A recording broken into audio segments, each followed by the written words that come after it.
मेरे प्यारे साथियों, हमने अगर हुकूकुल इबाद के अंदर कोताहियाँ की हैं, अगर हमने किसी का हक मारा है, अगर हमने किसी की ज़मीन व जायदाद को हड़प लिया है, किसी का माल अगर हमने हड़प लिया है, कल अल्लाह की बारगाह में दुनिया की करेंसी न चलेगी, दुनिया का रुपया पैसा न चलेगा, दुनिया की ज़मीन न चलेगी। दुनिया में अगर हमने किसी का हक मारा है तो क़यामत के दिन की करेंसी तो नेकियाँ होंगी, क़यामत के दिन की करेंसियाँ तो गुनाह होंगे। अल्लाह के नबी फरमाते हैं, मेरी उम्मत का सबसे गरीब आदमी, मेरी उम्मत का सबसे कल्लाश आदमी, सबसे फ़कीर और मुफलिस आदमी वो होगा जो क़यामत के दिन नमाज लेकर के आएगा, रोज़ा लेकर के आएगा, ज़कात लेकर के आएगा। वयाती कद शतम हाज़ा, लेकिन किसी को गाली दी होगी, वह अकल माल हाज़ा, किसी का माल हड़प लिया होगा, वह क़ज़फ़ हाज़ा, किसी के ऊपर झूठा इल्ज़ाम लगाया होगा, वह सबक दम हाज़ा, किसी का खून बहाया होगा।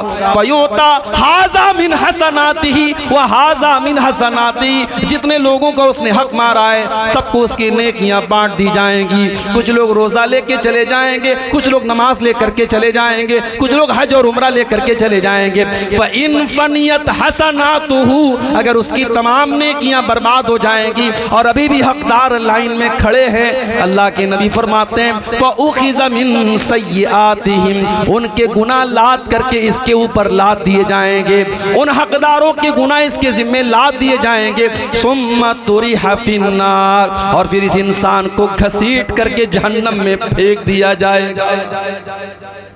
इतना खतरनाक,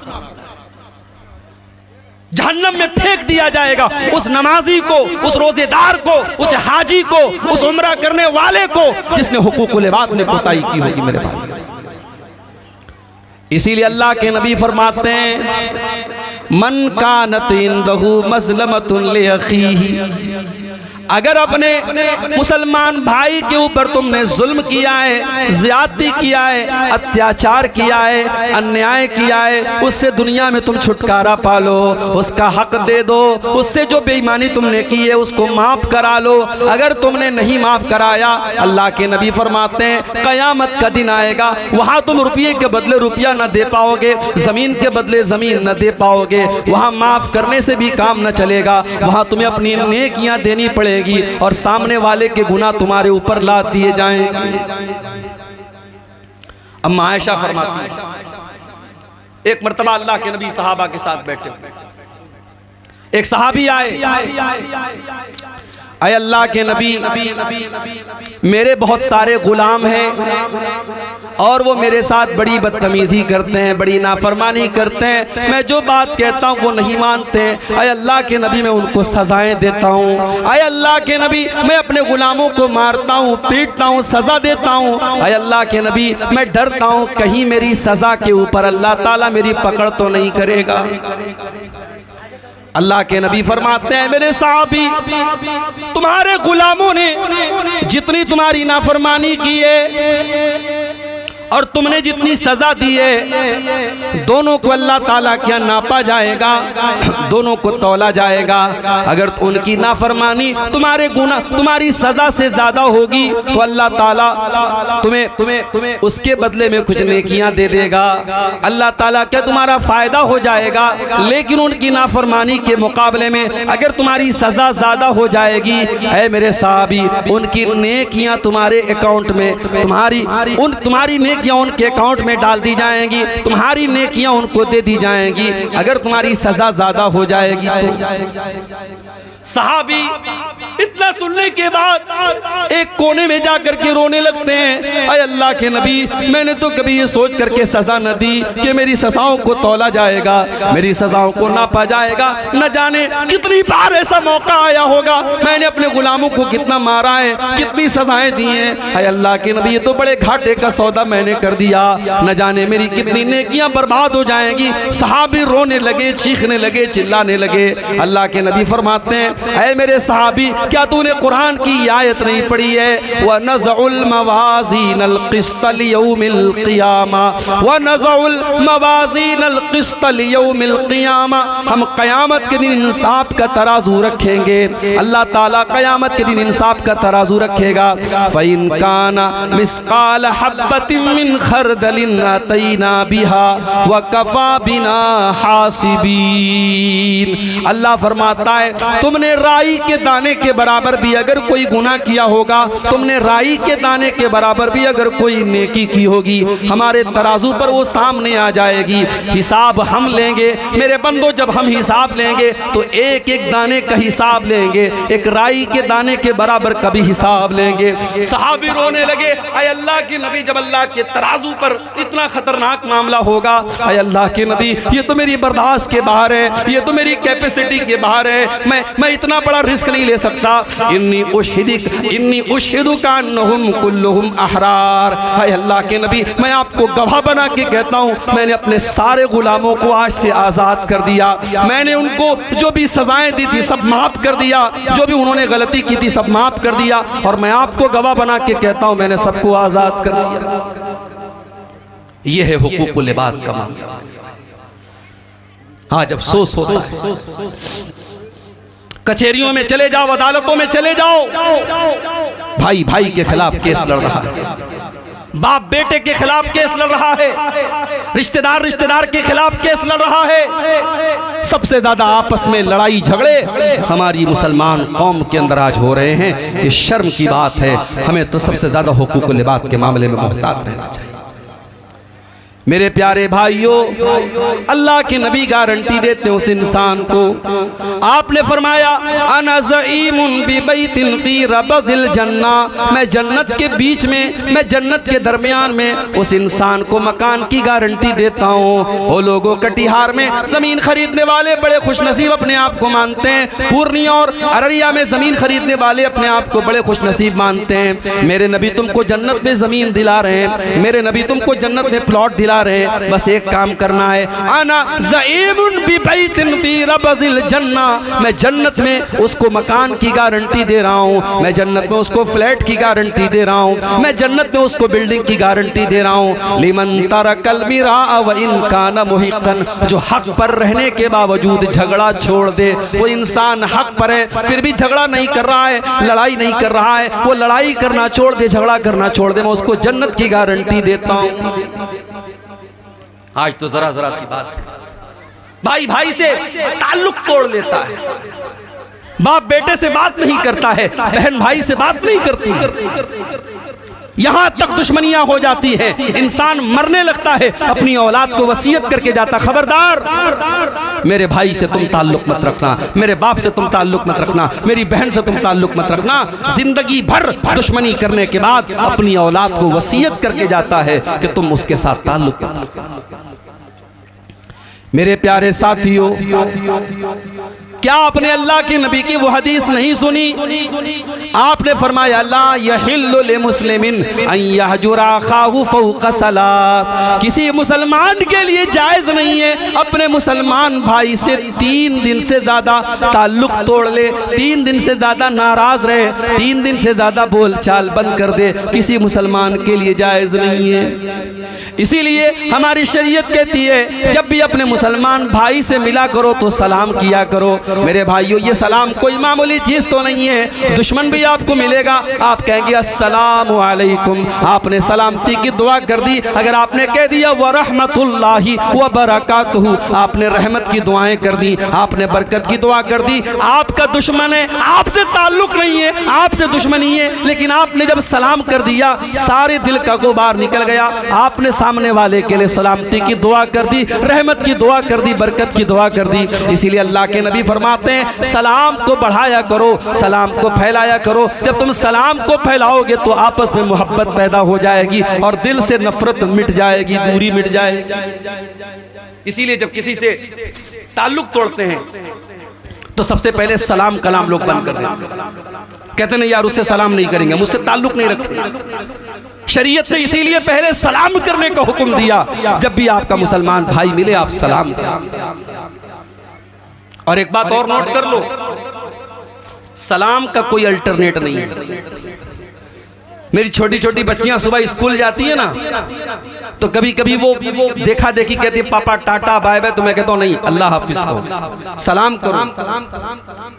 बच्चों को ये सिखाओ मेरे भाई, good morning, good evening, good night के बजाय बच्चों को सलाम सिखाओ, बच्चों को दुआएं सिखाओ। बच्चा बाहर जा रहा है, कोफी अमानिल्लाह, उसको ये सिखाओ। सलाम का अपना एक फ़ायदा है मेरे भाइयों, सलाम का कोई अल्टरनेटिव नहीं। सहाबे किराम के दरमियान भी इख्तिलाफात हुए, लेकिन सहाबे किराम ने दिल साफ रखा, और जब ये समझ में आ गया हाँ मेरी गलती थी, साहबा ने फौरन अपनी गलती को एक्सेप्ट कर लिया। हजरत आयशा रजी अल्लाह ताला अन्हा के एक भांजे थे, उनकी बहन के बेटे थे जिनका नाम अब्दुल्ला बिन जुबैर था। अब्दुल्ला बिन जुबैर की खाला थी हजरत आयशा। एक मैटर पे खाला और भांजे में इख्तिलाफ हो गया। अब्दुल्ला बिन जुबैर ने कहा कि मैं अपनी खाला को फला काम करने से रोकूंगा। हजरत आयशा के अंदर ये आदत थी, वो पैसे को रोका नहीं करती थी, बहुत ज़्यादा अल्लाह की राह में सदका खैरात किया करती थी। हजरत आयशा ने किसी को कोई ज़मीन दान की थी, कोई चंदा दिया था, कोई दान किया था। हजरत अब्दुल्ला बिन जुबैर ने कहा कि मैं ज़रूर अपनी खाला को रोकूंगा, मैं उनको ये दान करने नहीं दूंगा, मैं उनको ये चीज़ देने नहीं दूंगा। खाला को पता चला कि मेरे भांजे ने मेरे बारे में ऐसा बोला है कि अल्लाह की कसम मैं खाला को रोकूंगा। हजरत आयशा को गुस्सा आया। बुखारी के अल्फाज हैं, अम्मा आयशा ने बड़े गुस्से में फरमाया कि आज के बाद मैं अब्दुल्ला बिन जुबैर से बात नहीं करूंगी, अपने भांजे से बात नहीं करूंगी। ओ लोगों, इंसान तो दोनों हैं, अम्मा आयशा भी इंसान है, भांजा भी इंसान है, दोनों सहाबी है, और दोनों को गुस्सा आ गया। अब्दुल्ला बिन जुबैर की बात सुनकर के अम्मा आयशा ने कहा मैं आज के बाद कभी उनसे बात नहीं करूंगा। हम होते तो क्या करते? हमारी खाला अगर बोल दे हम अपने भांजे से बात नहीं करेंगे, हम कहेंगे हम आपसे कम थोड़ी हैं, आप हमसे बात न करें हमारा आपके बगैर काम थोड़ी रुका है, हमारा तो मिजाज ऐसा है मेरे भाई। हमसे कोई दुश्मनी कर ले, हमसे कोई बातचीत बंद कर ले, हमें कोई फर्क नहीं पड़ता। हम कहते तू शेर है, तुम सवा शेर हैं, हम तेरे ईंट का जवाब पत्थर से देंगे। लेकिन साहबे किराम ऐसे नहीं थे मेरे भाई।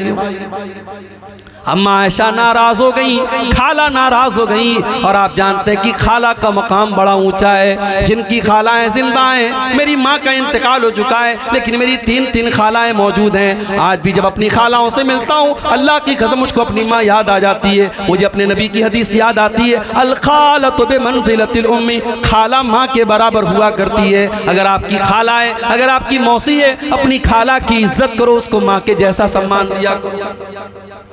खाला नाराज, अब्दुल्ला बिन जुबैर परेशान, खाला को कैसे मनाऊं? खाला तो बात करने को तैयार नहीं। अब्दुल्ला बिन जुबैर जानते थे कि हजरत आयशा अल्लाह के प्यारे नबी से बहुत मोहब्बत किया करती थी, और नबी के इंतकाल के बाद जो नबी के रिश्तेदार थे, नबी के चाहने वाले थे, अम्मा आयशा उनसे भी बहुत ज़्यादा मोहब्बत किया करती थी।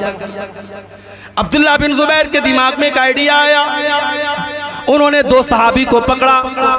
ये कौन से दो सहाबी थे? ये अल्लाह के रसूल के नानिहाल के खानदान से इनका ताल्लुक था। ये बनु ज़ोहरा से ताल्लुक रखते थे, ये अल्लाह के नबी के नानिहाल वाले कबीले से ताल्लुक रखते थे। और हज़रत अब्दुल्ला बिन जुबैर जानते थे कि अम्मा आयशा अपने नबी के नानिहाल वालों से भी बहुत ज़्यादा मोहब्बत करती है। दो लोगों को पकड़ा, कहा कि भाइयों देखो ऐसा ऐसा मैटर है मेरे साथ, मेरी खाला मुझसे बहुत नाराज है और मुझे अपनी खाला को मनाना है। बस आपको एक काम ये करना है, मेरे साथ चलना है, और मैं जब अपनी खाला को मनाने लगूं तो आपको थोड़ा सा मेरा सपोर्ट करना। अब यहाँ एक मसला और समझ लो, जब दो लोगों के बीच में झगड़ा हो गया तो झगड़े को सुलझाने के लिए शरीयत ने बहुत उभारा है। अगर दो लोगों के बीच का झगड़ा चुकाने के लिए आपको झूठ बोलना पड़े तो झूठ भी बोल सकते हैं, हालांकि झूठ बोलना बहुत बड़ा गुनाह है। शरीयत की नज़र में झूठ बोलना बहुत बड़ा गुनाह है, मगर दो लोगों के बीच में झगड़ा हो जाए तो अल्लाह के नबी क्या फरमाते हैं? लैसल कज़्ज़ाबुल्लज़ी युस्लिहु बैनन्नास, दो लोगों के बीच में सुलह कराने वाला अगर झूठ भी बोल दे तो कोई हर्ज की बात नहीं है। इतना शरीयत ने इस पर उभारा है। और अगर दो लोगों के बीच में झगड़ा फैलाने के लिए, दो लोगों के बीच में इख्तिलाफ पैदा करने के लिए अगर कोई सच भी बोलता है तो शरीयत कहती है ऐसा सच बोलना भी हराम है, और शरीयत इसको चुगली कहती है, और चुगलखोर जन्नत में नहीं जाएगा। अल्लाह के नबी फरमाते ला यदखुलुल जन्नत अन्नमाम, चुगलखोर जन्नत में नहीं जाएगा। तो कभी अगर आपको ऐसा मौका मिले कि आग लग गई है और आग बुझाने का आपको मौका मिला है, तो मेरे भाई आग बुझाने की कोशिश करो, आग में तेल डालने का और आग में घी डालने का काम करिए। अब इन दोनों सहाबी को जब ये ऑफर मिला कि हजरत अब्दुल्ला बिन जुबैर ने कहा मेरी खाला मुझसे नाराज हैं और मैं मनाना चाहता हूं, ये दोनों फौरन तैयार हो गए, चलो कोई बात नहीं हम चलेंगे आपके साथ। अब ये तीनों लोग अम्मा आयशा के दरवाजे पर पहुंचे और जो तरीका इस्लाम ने सिखाया है, जब किसी के दरवाजे पर जाओ तो अस्सलामु अलैकुम कहा करो। आज के ज़माने में मोबाइल का दौर है, आप किसी को कॉल करें तो हेलो कह करके बात ना शुरू करें, अस्सलामु अलैकुम कह करके बात शुरू करें, यही सही है। भाई हेलो का मतलब क्या होता है? हेलो का मतलब सुनो, तो सुनो कहने से बेहतर हम अस्सलामु अलैकुम कहे उसके बाद बात शुरू करें। तो हजरत आयशा के घर पे ये तीनों पहुंचे, इन्होंने कहा अस्सलामु अलैकुम, अंदर से जवाब आया वालेकुम अस्सलाम व रहमतुल्लाहि व बरकातुहू। इन तीनों ने कहा कि अम्मा आयशा क्या हम अंदर आ सकते, अनदखुल, क्या हम अंदर आ जाए? अम्मा आयशा ने कहा ठीक है अंदर आ जाओ। तीनों अंदर दाखिल हुए। अम्मा आयशा को पता नहीं है कि अब्दुल्ला बिन जुबैर भी आया है, मेरा भांजा भी आया है। इन तीनों ने कहा अम्मा आयशा क्या हम सब आ जाएं? कहा कि हाँ सब आ जाओ। अंदर गए तो पर्दा लगा हुआ है।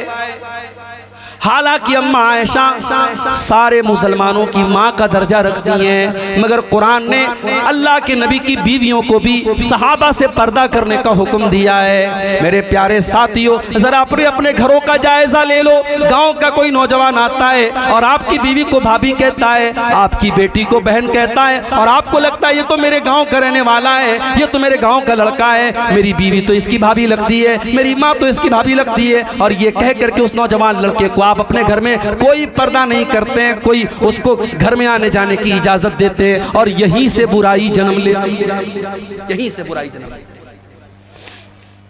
हमारे यहाँ क्या है साहब, भाभी माँ के समान। भाभी को मायके जाना है, देवर छोड़ने जा रहा है। भाभी बाइक पर बैठी है, देवर को चिपक करके बैठी, हराम है ये, गलत है, नाजायज है ये। भाभी आपकी माँ नहीं है, होगी किसी कॉन्सेप्ट में, इस्लाम में नहीं है भाभी माँ। भाभी को माँ कह देने से वो माँ नहीं हो जाती। इस्लाम बहुत सख्त है इस मामले में। इस्लाम तो यहां तक कहता है अगर किसी औरत ने किसी बच्चे को पाला है, पोसा है, वो भी उसकी माँ नहीं है जब तक कि दूध नहीं पिलाती। दुनिया में माँ जो होती है वो या तो वो माँ होती है जिसने जन्म दिया है, या वो माँ होती है जिसने दूध पिलाया। आपके माँ कह देने से कोई माँ थोड़ी हो जाएगी। हमारे यहाँ देवर भाभी के बीच में बड़ा हंसी मजाक चलता है। भाभी को कोई फर्क नहीं पड़ता उसका दुपट्टा सर पे है कि नहीं है, सीने पर है कि नहीं है, कैसा कपड़ा पहनी है, देवर के साथ हंसी मजाक कर रही है। यहीं से बुराई जन्म लेती है मेरे भाई। अपने घर के बाहर पर्दा करना आसान है, घर के अंदर का पर्दा बड़ा मुश्किल है। इस्लाम ये कहता है देवर के लिए भाभी, भाभी के लिए देवर मौत है, जीजा के लिए साली, साली के लिए जीजा मौत है। वो रिश्तेदार जिन रिश्तेदारों से शरीयत आपकी बेटी को कहती है पर्दा करना चाहिए, जब आपकी बेटियां जवान हो जाएं, जब आपकी लड़कियां जवान हो जाएं, अपनी बेटियों को सिखाओ, बेटी जिस तरीके से तुझे गांव के और लोगों से पर्दा करना है, तेरी खाला के लड़के से भी तुझको पर्दा करना है, तेरे मामू के लड़के से भी तुझको पर्दा करना है, तेरे चाचा के लड़के से भी तुझको पर्दा करना है। ये कजिन ब्रदर जिनको कहा जाता है, ये चाचा के लड़के, ये ताया के लड़के, ये मामा के लड़के, ये सब आपकी जवान बेटी के लिए गैर महरम है। उनसे निकाह हो सकता है, उनसे शादी हो सकती है, इसलिए उनसे पर्दा करना चाहिए। इसी कटिहार में या सीमांचल के किसी जलसे में मैंने तकरीर की थी और मैंने बोल दिया इसको कि इस्लाम में बहन सिर्फ एक होती है, सगी बहन। बड़ा बवाल हुआ था साहब, उस वीडियो को आरएसएस वालों ने चला दिया फेसबुक के ऊपर। कहा देखो ये है इस्लाम की हकीकत। इस्लाम में ये इंसानियत नाम की कोई चीज नहीं, इस्लाम के अंदर बहन सिर्फ सगी बहन है। भाई तोड़ मरोड़ के बीच में से आप कोई बात निकाल के कुछ भी बयान कर सकते हैं।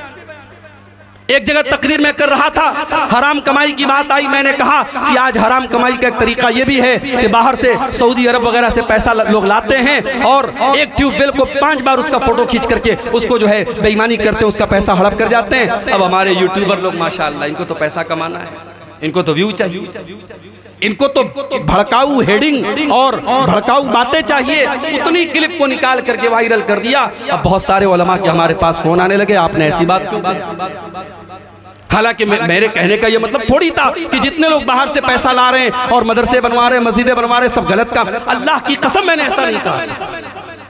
एक बड़ी तादाद हमारे उलमा की है जो ये खिदमत अंजाम दे रहे हैं, मशारी का काम कर रहे हैं। मस्जिदें आज गांव-गांव उनके जरिए बनी हैं, मदरसे बने हैं, ट्यूबवेल बने हैं, कितने कॉलेज और इदारे बने हैं, उनके काम काबिले तारीफ हैं। मगर हाँ, उसी सब में कुछ ऐसे लोग भी हैं जो बेईमानी कर रहे हैं, चोरी कर रहे हैं। हमने उनको कहा था, लेकिन आज इस तरीके से बीच में से क्लिप काट करके, सियाक को सबाक से बात काट करके कुछ भी बनाई जा सकती है। हमने ये कहा था कि इस्लाम में सगी बहन सिर्फ एक बहन होती है, वो सगी बहन होती है। इसका मतलब ये नहीं होता है कि इस्लाम जो है वो इंसानियत नहीं सिखाती। इस्लाम औरत के मामले में बहुत सेंसिटिव है। इस्लाम ये कहता है कि औरत के ऊपर गलत नजर डालने के पहले सोच लो कि तुम्हारी बहन और बेटी पर भी कोई गलत नजर डालेगा। इस्लाम ये कहता है जब तुम ये चाहते हो तुम्हारी बहन को कोई और न देखे, तो तुम भी किसी और की बहन को मत देखो। फेसबुक पर लोग बहन बना लेते हैं।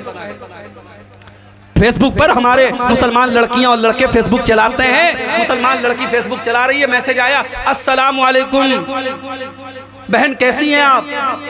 वालेकुम सलाम। अभी बहन भाई से बात शुरू हुई, वो आई लव यू पर जाके कब खत्म होगी नहीं मालूम।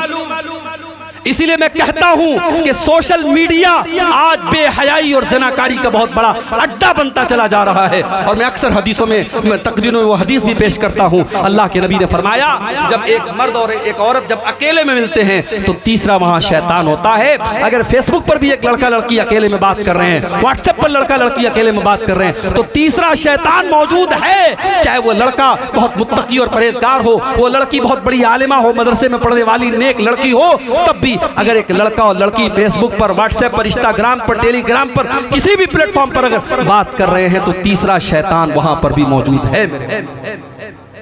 इसलिए पर्दा बहुत जरूरी चीज है।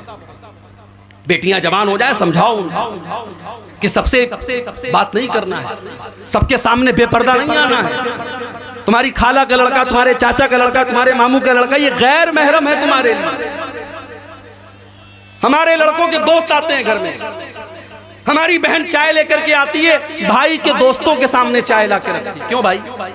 कहते अरे यार मेरी बहन है तो मेरे दोस्तों की, तेरे कहने से तेरे दोस्तों की बहन हो जाएगी। आपको मालूम नहीं है जिन दोस्तों को आप अपने घर में लाते हैं और आपकी जवान बहन उनको चाय पिलाती है, वो दोस्त आपस में जब जाते हैं तो कहते हैं यार फलाने की बहन तो माशाअल्लाह बड़ी खूबसूरत है, उस पर कमेंट बाजी होती है, आपको अंदाजा नहीं। आपकी बहन है, दूसरों की वो बहन नहीं है। इसलिए बहन वाला मामला मत रखिए। आपके दोस्त आए तो घर में कोई ऐसा कमरा बनवाइए, घर में कोई ऐसी जगह बनवाइए जहां औरतों की एंट्री ना हो और महरम और गैर महरम का फर्क आपके घर में। ये तीनों साहबी जब पहुंचे, अम्मा आयशा ने कमरे में पर्दा लगाया हुआ था। कमरे के उस पार अम्मा आयशा बैठी हुई हैं, इस पार ये तीनों लोग बैठे हुए हैं। जैसे ये तीनों लोग पहुंचे, अब्दुल्ला बिन जुबैर पर्दे के उस पार जाते हैं और अपनी खाला के गले लग करके रोने लगते हैं और कहते हैं खाला जान मुझको माफ कर दीजिए, मुझे वो बात नहीं बोलनी चाहिए थी जो मैंने बोली है। गौर करो मेरे भाइयों, आज के दौर में कौन अपनी गलती को मानता है, लेकिन अब्दुल्ला बिन जुबैर ने अपनी गलती को माना। कहा खाला जान मुझसे गलती हो गई, मुझको माफ कर दीजिए। अपनी खाला के गले लग करके रोने लगे। खाला कहती है नहीं नहीं, मैंने बहुत बड़ी कसम खाई थी, मैं अपनी कसम को नहीं तोड़ूंगी, मैं तुझसे बात नहीं करूंगी। अम्मा आयशा जब ये बोलने लगी, इधर से ये दोनों सहाबा कहने लगे अरे अम्मा आयशा आप तो नबी की बीवी हैं, आप तो नबी की बड़ी चहेती बीवी हैं, क्या आपने नबी का ये फरमान नहीं सुना, क्या आपने नबी की ये हदीस नहीं सुनी, ला यहिल्लु लिमुस्लिमिन अयहजुरा अखाहु फौqa सलास, किसी मुसलमान के लिए जायज़ नहीं कि अपने मुसलमान भाई से 3 दिन से ज़्यादा ताल्लुक तोड़ के रखे। अम्मा आयशा आपका भांजा है, आपकी बहन का बेटा है, चलो मान लिया उसने गलती कर दी, अब माफ़ी मांग रहा है, आप माफ़ कर दीजिए, अपने भांजे को माफ़ कर दीजिए, उससे बोल चाल शुरू कर दीजिए। वो दोनों उधर से उभार रहे हैं, इधर से अब्दुल्ला बिन जुबैर गले लग के रो रहे हैं। आखिर अम्मा आयशा ने माफ़ कर दिया और अपनी कसम को तोड़ने की की वजह से 40 गुलाम आज़ाद किए उन्होंने कफ़ारे के तौर पे। और जब भी इस वाक़े को याद करती थी अम्मा आयशा इतना रोती थी उनका दुपट्टा उनके आंसू से भीग जाता। ये सहाबा थे मेरे, सहाबा से सीखो। दिल में बुग़्ज़ मत रखो मेरे भाई, दिल में बुग़्ज़ रख के जाओगे अल्लाह के पछताना पड़ेगा। किसी का हक मारा है तो हक दे दो। हुकूकुल इबाद का मामला बहुत खतरनाक है। और जब हुकूकुल इबाद की बात आई है तो ये भी कान खोल करके सुन लो, अपनी जुबान का भी बड़ा नपा तुला इस्तेमाल करो, जुबान का इस्तेमाल भी बड़ा नपा तुला करो। किसी को जुबान से कुछ कहने के पहले सोच लिया करो। आपके सीमांचल के कई जलसों में तकरीरों में मैं नहीं आ पाया, कुछ मजबूरियां थी मेरे साथ, कुछ मसाइल थे मेरे साथ, हो सकते हैं किसी के साथ। यकीन करें मेरे भाइयों, लोगों ने फोन करके इतना बुरा भला का इतनी गालियां दी कि आप नहीं सोच सकते। कभी कभी तो दिल इतना टूट जाता है, दिल चाहता है कभी इस इलाके में कदम न रखा जाए। लेकिन हम ये भी जानते हैं अगर 10 लोगों ने बुरा भला कहा है तो 100 लोग ऐसे भी जो अपनी आंखों पर अपनी पलकों पर बिठाने वाले और दुआएं देने वाले और याद करने वाले हैं। मेरे भाइयों, आप जुबान से क्या किसको बोल रहे हैं इसका भी हिसाब होगा अल्लाह के यहाँ। अल्लाह के प्यारे नबी हजरत मुआज इब्ने जबल से कहते हैं कि ऐ मुआज इब्ने जबल अमलिक अलैका लिसानक, ऐ मुआज इब्ने जबल अपनी जुबान को तू कंट्रोल कर ले। सारे दीन का खुलासा, सारी शरीयत का खुलासा, सारे इस्लाम का खुलासा ये है, तो अपनी जुबान को कंट्रोल कर ले। हजरत मुआज इब्ने जबल ने कहा ऐ अल्लाह के नबी व इन्ना लमुआखज़ून बिमा नतकल्लमु बिही, ऐ अल्लाह के नबी क्या जुबान से हम जो बोलते हैं क्या उसके ऊपर भी अल्लाह ताला हमारी पकड़ करेगा, क्या उस पर भी अल्लाह ताला हमको सजा देगा? आपने फरमाया ऐ मुआज मैं तो तुमको बहुत समझदार आदमी समझा करता था, तुम ये कैसी बात कर रहे हो? वहल युकब्बुन नासु अला मनाखिरिहिम इल्ला हसाइद अलसिनतिहिम, ऐ मुआज कल क़यामत के दिन लोग नाक के बल घसट करके जहन्नम में जाएंगे, उनको घसीट करके नाक के बल जहन्नम में डाला जाएगा। इसी जुबान के करतूतों की वजह से, इसी जुबान से किए जाने वाले अमाल की वजह से। जुबान की हिफाजत करो मेरे भाई, जुबान से किसी को तकलीफ मत पहुंचाओ, जुबान से किसी की चुगली मत करो, किसी की कीमत मत करो, किसी की जासूसी मत करो, किसी के बारे में कमेंट मत करो। अपनी फिक्र करो, अपने बच्चों की फिक्र करो, अपने अमाल की फिक्र करो। अब आइए उस आयत को थोड़ा हम तफसील से देखते हैं, जो आयत मैंने खुतबा मसनूना की बात पढ़ी थी, सूरह निसा की आयत नंबर 36। वाबुदुल्लाह, अल्लाह की इबादत करो, वला तुशरिकू बिही शैया, और अल्लाह के साथ किसी को शरीक न करो। दुनिया का सबसे बड़ा गुनाह शिर्क अल्लाह के यहाँ माफ नहीं हो सकता। हमें लगता है कहीं रेप हो रहा है, कहीं चोरी हो रही है, कहीं कत्ल हो रहा है, कहीं हत्या हो रही है, हमें लगता है बहुत गुनाह हो रहा है और शिर्क हो रहा है, कोई बात नहीं। अभी उत्तर प्रदेश की सरजमीन पर लखनऊ के करीब मेरा प्रोग्राम था। प्रोग्राम के लिए जब मैं जाने लगा, 4 व्हीलर चलाने वाले भाई से कहा कि भाई किस रास्ते से जाओगे? उसने कहा मैं देवा के रास्ते से नहीं जाऊंगा। मैंने कहा क्यों? कहा कि देवा में उर्स हो रहा है, मेला हो रहा है, सारा रास्ता जाम लगा हुआ है। आज का मुसलमान ये कौन से दीन की खिदमत कर रहा है? रास्तों को ब्लॉक कर रहा है, रास्तों को जाम कर रहा है। मेरे नबी ने तो अल्लाह की राह में जिहाद करने वालों से भी फरमाया मन ज़य्यक़ तरीक़न फला जिहाद लहू, जो दूसरों का रास्ता बंद करके जिहाद करता है उसको जिहाद का सवाब मिलने वाला नहीं है। जब दूसरों का रास्ता बंद करके जिहाद नहीं कर सकते तो दूसरों का रास्ता बंद करके आप कोई जुलूस कैसे निकाल सकते हैं और दूसरों का जीना कैसे हराम कर सकते हैं? पूरा रास्ता ब्लॉक था।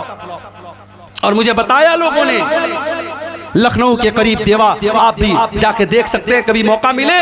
उस देवा में उर्स होता है और उर्स के मौके पर वहां तवाइफें आती हैं, नाचने गाने वाली रंडियां आती हैं और वहां नाचती हैं और गाती हैं और मुसलमान तमाशे देखता है। और ये दीन के नाम पर, इस्लाम के नाम पर, मजहब के नाम पर शर्मानी चाहिए। वज़ा में तुम हो नसारा तो तमद्दुन में हुनूद, ये मुसलमान है जिन्हें देख के शर्माए। कब्रों पर झुक रहा है मुसलमान, मज़ारों पे झुक रहा है मुसलमान, अपने पीरों के आगे झुक रहा है मुसलमान।